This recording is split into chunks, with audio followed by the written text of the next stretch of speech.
नमस्कार मैत्रिणींनो, ज्ञानेश्वरी किचनमध्ये तुमचं खूप खूप स्वागत आहे। मी आज घेऊन आले तुमच्यासाठी कोबीची भाजी रेसिपी। चला तर रेसिपीला सुरुवात करूया। मी अर्धा कोबी घेतलाय बारीक कापून, त्यानंतर 3 ते 4 मिरच्या, 5 ते 6 लसणाच्या पाकळ्या आणि अर्धा टोमॅटो, कोथिंबीर आणि 2 चमचे मुगाची डाळ।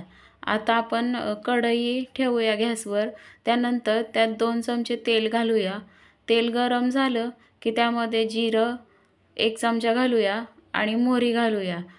त्यानंतर त्यामध्ये मिरच्या घालून चांगलं परतून घेऊया।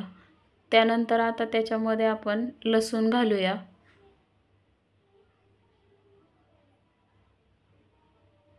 त्यानंतर टोमॅटो घालूया। टोमॅटो, मिरची, लसूण चांगलं असं परतून घेऊया। मग त्याच्यामध्ये आपण 1 तास भिजवलेली मुगाची डाळ घालूया। त्यानंतर पाव चमचा हिंग घालूया। पाव चमचा हळद घालूया। आता त्यानंतर आपण त्यात बारीक चिरलेलं कोबी घालूया।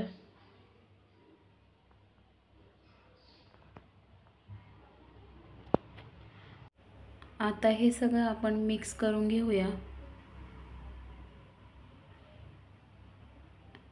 ह्या भाजीमध्ये आपण पाण्याचा वापर करणार नाहीये। चवीनुसार मीठ घालूया।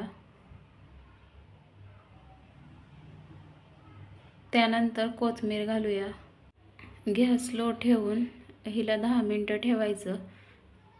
त्यानंतर भाजी तयार झालेली आहे आपली। रेसिपी आवडली तर चॅनलला लाईक करा, शेअर करा आणि सबस्क्राईब